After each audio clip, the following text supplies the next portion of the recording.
नमस्कार, India daily live में आप सभी का बेहद स्वागत है। आपके साथ मैं हूं साक्षी चौधरी। तो बुलेटिन की शुरुआत करेंगे इस वक्त की बड़ी खबर के साथ। जी हां, इस वक्त की बड़ी खबर हम आपको बता दें, आज संसद भवन में एनडीए की मंगल मिलन बैठक चल रही है। जी हां, बड़ी खबर हम आपको सीधे बता रहे हैं। आज संसद भवन में एनडीए की बैठक, पीएम मोदी की अध्यक्षता में एनडीए की मंगल मिलन बैठक होगी और बैठक में पीएम मोदी एनडीए के सांसदों को संबोधित करेंगे। तो बड़ी खबर हम आपको सीधे बता रहे हैं, आज संसद भवन में एनडीए की बैठक और पीएम मोदी की अध्यक्षता में यह बैठक की जाएगी और एनडीए के सांसदों को पीएम मोदी संबोधन करेंगे।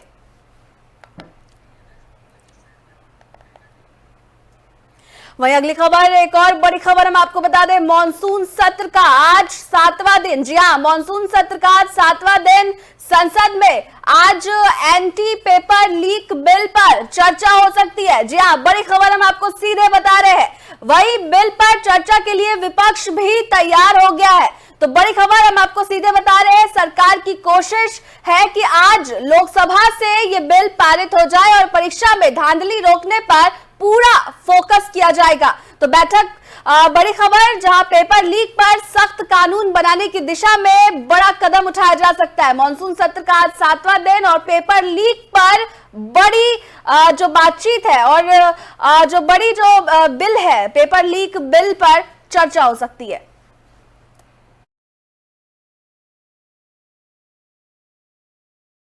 वहीं बढ़ेंगे अगली खबर की ओर, जहां कांग्रेस सांसद मनीष तिवारी ने लोकसभा में स्थगन प्रस्ताव नोटिस देकर 20 जुलाई 2026 को संसद मार्च के दौरान हुए छात्र प्रदर्शन पर चर्चा की मांग की है। उन्होंने नोटिस में कहा है कि निहत्थे छात्र प्रदर्शनकारियों पर रैपिड एक्शन फोर्स द्वारा कथित तौर पर पैलेट गन के इस्तेमाल की घटना पर सदन में चर्चा होनी चाहिए और उनके अनुसार इस घटना में 80 से अधिक लोग घायल हुए थे।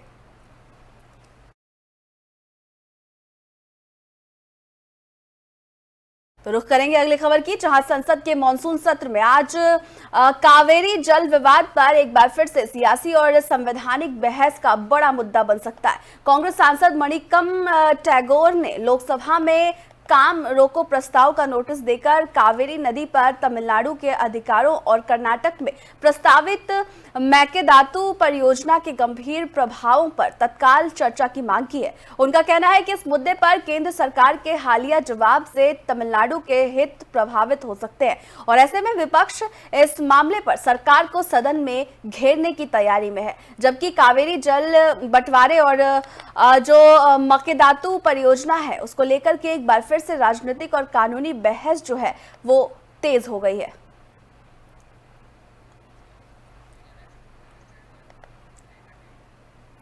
तो रुख करेंगे अगली खबर की, जहां अमरनाथ यात्रा के लिए बालटाल बेस कैंप जा रही श्रद्धालुओं से भरी बस सोनमार्ग हाईवे के एस मोड़ के पास दुर्घटनाग्रस्त हो गई और खाई में पलट गई। हादसे के वक्त बस में 50 यात्री सवार थे और जिनमें 30 यात्री घायल हो गए। घटना की सूचना मिलते ही स्थानीय पुलिस, सुरक्षा बलों और स्थानीय निवासियों ने तुरंत बचाव अभियान शुरू कर सभी घायलों को सुरक्षित निकाला और इलाज के लिए नजदीकी अस्पताल में भर्ती कराया। पुलिस ने बताया कि सोनमार्ग हाईवे पर गंड के हरिगनीवान इलाके में एस मोड़ पर श्रद्धालुओं से भरी एक बस दुर्घटनाग्रस्त हो गई और खाई में पलट गई। सूचना मिली थी और इसके बाद ये बस अमरनाथ यात्रा के श्रद्धालुओं को लेकर बालटाल बेस कैंप की ओर जा रही थी। हादसे के बाद जम्मू कश्मीर के उपराज्यपाल मनोज सिन्हा ने ट्वीट किया है कि मैंने गांदरबल के डिप्टी कमिश्नर और स्वास्थ्य अधिकारियों से बातचीत की है और आज सुबह गांदरबल के गुनीवान में हुए दुर्भाग्यपूर्ण सड़क हादसे में घायल श्री अमरनाथ जी यात्रा के तीर्थयात्रियों की सेहत के बारे में जानकारी भी ली है। तो आप तस्वीरों में देख सकते हैं कि किस तरह से बस खाई में पलटी हुई नजर आ रही है। वहीं जो प्रशासन है वो भी वहां पर मौजूद है और जो श्रद्धालु हैं उनका रेस्क्यू ऑपरेशन किया जा रहा है।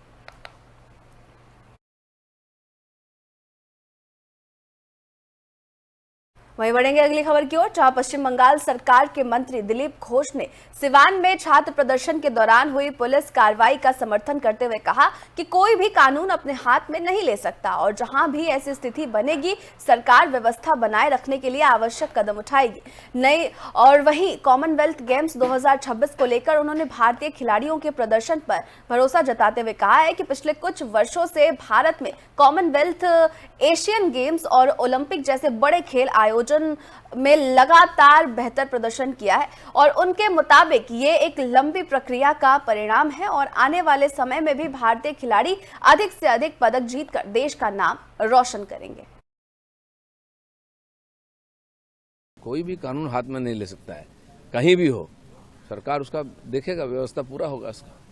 कॉमनवेल्थ गेम में दादा 2026 में भारत ने अच्छा प्रदर्शन किया है, क्या बोलेंगे? नहीं, लगातार भारत, इसके पहले Commonwealth games, Olympic, Asian games, सब जगह भारत का और जो पोजीशन है वो सख्त हुआ है, अच्छा रिजल्ट आया है, हमारे खिलाड़ी अच्छा मेडल भी जीत रहे हैं।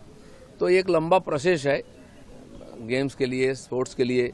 तो वो तैयारी जो सरकार ने की थी खेलो इंडिया के माध्यम से और विदेश भेज कर ट्रेनिंग करना, ये वो नीरज चोपड़ा से लेकर हर बात, तो उसका नतीजा अभी मिल रही है। वहीं अगली खबर गुजरात के सूरत से सामने आई है, जहां अवैध शराब के कारोबार के खिलाफ पुलिस ने बड़ी कार्रवाई करते हुए लाखों रुपयों के मुद्दमाल बरामद किए हैं। बता दें कि लसकाना पुलिस स्टेशन की टीम ने गुप्त सूचना के आधार पर रिंग रोड के पास स्थित एक टीन शेड पर छापेमारी की, जहां से विदेशी शराब की 1532 बोतलें और 2 4 पहिया वाहन तथा 5 मोबाइल फोन बरामद किए गए। इस कार्रवाई में 3 आरोपियों को गिरफ्तार किया गया है और जब्त किए गए सामान की कुल कीमत करीब 16,42,223 आंकी गई है और पुलिस ने आरोपियों के खिलाफ प्रोहिबिशन एक्ट के तहत मामला दर्ज कर लिया है और अब उनसे पूछताछ कर अवैध शराब के पूरे नेटवर्क का पता लगाने में जुटी है।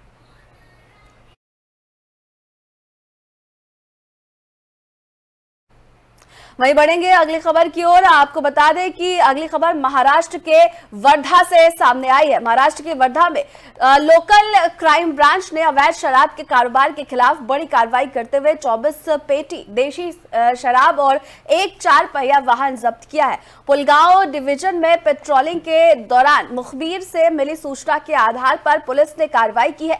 जांच के दौरान कार से गोवा नंबर 1 ब्रांड की 24 पेटी देसी शराब बरामद हुई और पुलिस ने इस कार्रवाई में 2 आरोपियों को गिरफ्तार कर उनके कब्जे से करीब 10,80,000 का मुद्देमाल जब्त किया है। आरोपियों के खिलाफ संबंधित थाने में प्रोहिबिशन एक्ट के तहत मामला दर्ज कर लिया गया है और अब जांच जारी है।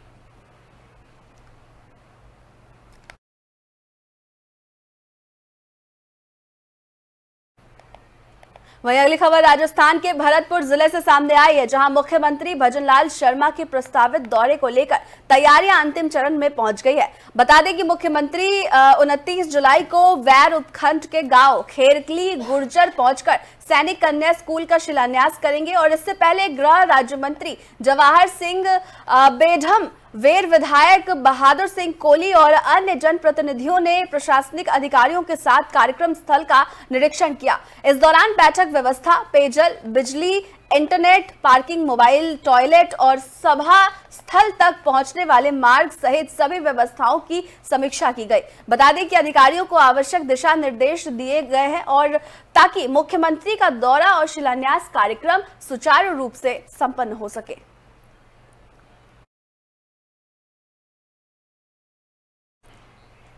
बढ़ेंगे अगली खबर की ओर, जहां राजस्थान के सीकर शहर से इस वक्त की बड़ी खबर सामने आ रही है। पुलिस कंट्रोल रूम के सामने स्थित तनिष्क ज्वेलर्स में दिन दहाड़े लूट का प्रयास और फायरिंग की घटना ने पूरे इलाके में सनसनी फैला दी है। वारदात की सूचना मिलते ही पुलिस महकमे में हड़कंप मच गया है। वहीं मामले की गंभीरता को देखते हुए आईजी राहुल प्रकाश स्वयं मौके पर पहुंचे और एसपी प्रवीण नायक नुनावत के साथ घटनास्थल का निरीक्षण कर जांच की कमान संभाली। शुरुआती जानकारी के मुताबिक 2 मोटरसाइकिल और 1 4 पहिया वाहन में सवार बदमाशों ने ज्वेलरी शोरूम को निशाना बनाया और फायरिंग कर फरार हो गए।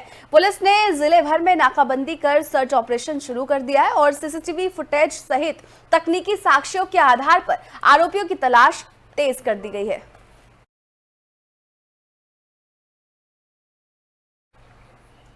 अगली खबर गुजरात से सामने आई है, जहां कच्छ जिले के अंजार में अवैध शराब के कारोबार के खिलाफ पुलिस ने बड़ी कार्रवाई करते हुए भारी मात्रा में विदेशी शराब बरामद किए हैं। आपको बता दें कि भूवड़ गांव के पास सूर्या कंपनी के नजदीक की गई छापेमारी में रॉयल स्टैग और रॉयल चैलेंजर ब्रांड की कुल 372 बोतलें जब्त की गई, जिनकी कीमत करीब 2.65 लाख बताई जा रही है। इस कार्रवाई में पुलिस ने एक आरोपी को गिरफ्तार किया है, जबकि शराब सप्लायर समेत 2 अन्य आरोपियों को वांटेड घोषित किया गया है। पीआई एचए जडेजा के नेतृत्व में की गई इस कार्रवाई के बाद पुलिस पूरे नेटवर्क की जांच में जुट गई है और फरार आरोपियों की तलाश तेज कर दी गई।